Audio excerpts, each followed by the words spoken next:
मी हजार चिंतांनी हे डोके खाजवतो. तो कट्ट्यावर बसतो, घुमतो, शिळ वाजवतो. मी जुनाट तारापरी किरकिरा बंदी. तो सताड उघड्या खिडकी परी स्वच्छंदी. मी बिजागरीशी जीव गंजवित बसतो. तो लंघून चौकट पार निघाया बघतो. गोविंद घाट, उत्तराखंड. ऑगस्ट महिन्यातली सकाळ. अलकनंदेची उपनदी असलेल्या लक्ष्मणगंगेच्या काठाने दगडांचा चढणारा रस्ता बांधलाय. गोविंद घाट आहे 1800 मीटर उंचीवर.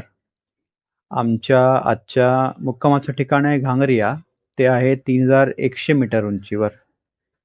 रस्त्याच्या कडेला अधेमध्ये पाणी पिण्याची आणि बसण्याची सोय केली आहे.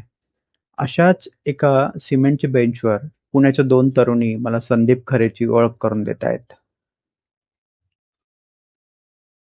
मी आस्तिक मोजत पुण्याईची खोली. नवसाची ठेवून लाच लावितो बोली. तो मुळात येतो इच्छा अर्पुण साऱ्या. अन धन्यवाद देवाचे घेऊन जातो. संदीपच्या कवितेला नक्कीच सुंदर लय आहे. कविता चालू असताना सुचिपर्णी वृक्षाच्या त्या जंगलात लक्ष्मणगंगा खळाळून वाहते आहे. ओरिएंटल टर्टल डोवचा एक जोडा प्रणयात मग्न आहे. मंद गार वाऱ्याची झुळूक वाहते आहे. मी हजार चिंतांनी हे डोके खाजवतो. तो कट्ट्यावर बसतो, घुमतो, शिळ वाजवतो. सकाळचे 10 वाजले असतील. निघायला हवं. बेस कॅम्प ऋषिकेशवरून संपूर्ण दिवस प्रवास करून बस आम्हाला जोशीमठला घेऊन आली. बद्री विशाल महाराजांचा थंडीतला मुक्काम हा इथेच. आज सकाळी जोशीमठहून बसनेच गोविंद घाटला आलो. अलकनंदा ओलांडून जीपने 3 किलोमीटर प्रवास आणि पुढे पायी पायी. मी, सुरी, परी, शीतल आणि पुण्याच्या 2 तरुणी असा आमचा ग्रुप झालाय. पुणेकर तरुणी या कंपनी सेक्रेटरी आहेत आणि रसिक सुद्धा.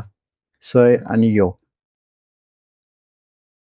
सुरुवातीचा चढ चढल्यावर पुढे भ्युदरपर्यंत रस्ता आरामात चढतो. माझं सामान माझ्या पाठीवर आहे. इतर काही जणांनी ते खेचरावून घांगरिया कॅम्पला पाठवलाय. भ्युदरगंगा आणि पुष्पावती नदीचा संगमाला इथून पुढे ही लक्ष्मणगंगा म्हणून ओळखली जाते. पुष्पावतीचा प्रवाह जोरात आहे. तुषार उडतायत. छोट्याशा पुलावरून आम्ही पुष्पावती ओलांडतो. आता रस्ता पुन्हा चढायला लागला. चढ सुरू होण्यापूर्वी सोबत आणलेला पॅक लंच खाऊन घेऊया. नदीचा प्रवाह इतका गार आहे की आजूबाजूचा परिसर थंड झालाय. हात गारटलेत. तसेच दगडावर बसत पराठा भाजी खाऊन घेतो. आता पुन्हा चढ आहे. जेवणानंतर चढाई म्हणजे पुरा कस लागणार. शीतल आणि यो दोघींचीही पाठी राहण्याची स्पर्धा आहे. त्यात पाऊस सुरू झालाय. रिपरिप. गडवाल हिमालयाची ही माझी पहिली गळाभेट. तसं पूर्वी शिमला, शिलाँग वगैरे पाहिलंय मी. हरिद्वार, ऋषिकेश सुद्धा. पण ऋषिकेशवरून गंगाकाठाने देवप्रयाग आणि पुढे अलकनंदेचा पिच्छा पुरवत इथवर आलो.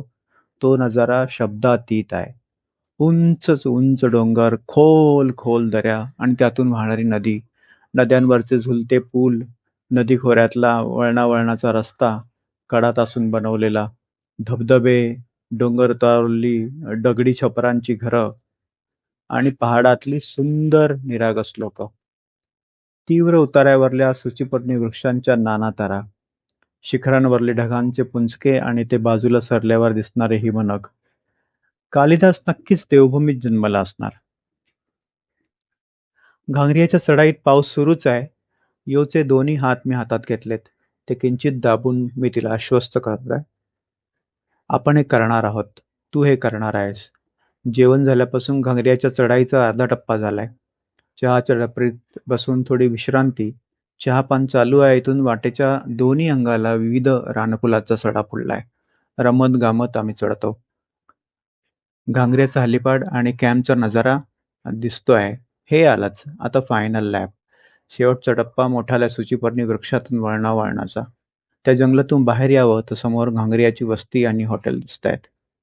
हॉटेलमध्ये रूम अलोकेशन झालं. जोरा पाठ टेकली आहे. पॅसेजमधून मोठ्याने हेल कावत आवाज येतो. मालिश, तेल मालिश, मालिश, तेल मालिश. मी त्याला प्रतिसाद देतोय. ए मालिशवाला, इकडे ये.